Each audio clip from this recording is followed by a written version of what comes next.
So DC's been going through some tough time recently, but a lot of their newer films I've been quite enjoying. So today I saw Shazam, and now I'm going to talk about it. Did it compare to the darkness of the other ones, or was it light and fun like Aquaman? Into this film, a light and fun movie is really all I expected. I didn't expect anything too dark or emotional. I just expect a big but a superhero movie. This movie is out at the exact same time as the big reboot. I guarantee you everyone went to see that movie. The movie even had a reference to Big. Although, I should probably start talking about the actual movie now and not Big. The basic premise is there's this boy, and then he meets a wizard, and the wizard gives the boy the power to turn into a superhero whenever he says the word Shazam. Simple concept, as I said before, big but a superhero movie. Then the villain, Dr. Savannah, is pretty neat. He's not a super amazing villain, but he's interesting enough to keep me into the movie.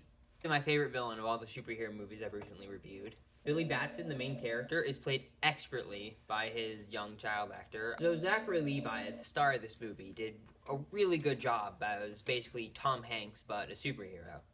As I said, I'll stop making references to Big now. But he seriously has a very comical performance, but he can be quite heartfelt at times as well. You dislike him when his character's being the jerk, and you love him when his character's being fun and emotional, and that's definitely a good way to play a character. Billy Batson's a fun character at times, although I wasn't the biggest fan.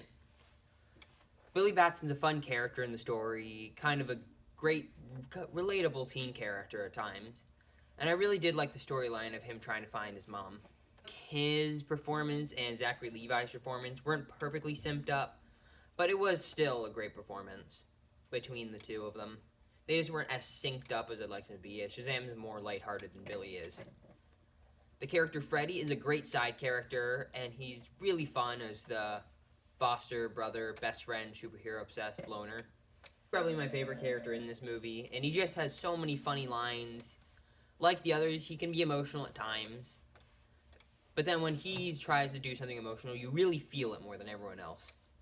Mark Strong as the main villain was intimidating. Not amazingly intimidating, but quite scary at times. Characters of the 7 Deadly Sins were basically just big monsters like earlier movies.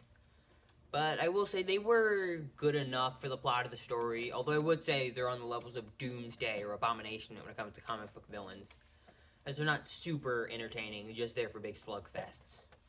This movie is really funny. It had great jokes and hilarious moments, and I enjoyed it quite a lot, and I was laughing my head off a lot. My favorite scene is probably a scene where it's a training montage, but they're blasting Queen music.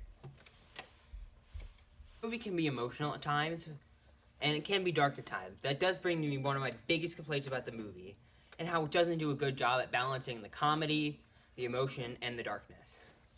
The comedy emotion is balanced decently well, and there is a good transition between it, but between the comedy and the dark points in the movie, they're very horribly paced together. Some scenes you'll see Shazam doing his, fun stuff in the warehouse and just having fun with the other kids.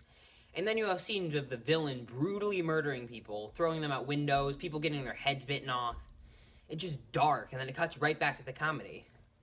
There's also a scene in the villain's origin story where bad things are happening, but cheery Christmas music is blasting. Probably my biggest gripe of the movie. The effects are pretty good, better than movies like Aquaman, but not as good as a Marvel or Star Wars movie. But it was certainly realistic enough. The cast of people as Billy's foster family were really good in their roles, and they really help enforce the messages of family and sticking together. Scenes, I heard a lot of people give a lot of slack for the big end scene, but I enjoyed the fighting, and I thought it was quite entertaining. Well, I would give this movie an 8 out of 10, and it's probably one of the best movies in the DCU. I'd probably say I liked it as much as I liked Wonder Woman, almost as much as I liked Aquaman. Hey, I hope you guys liked the video. Make sure to like and subscribe, and I'll see you guys Tuesday. Bye-bye.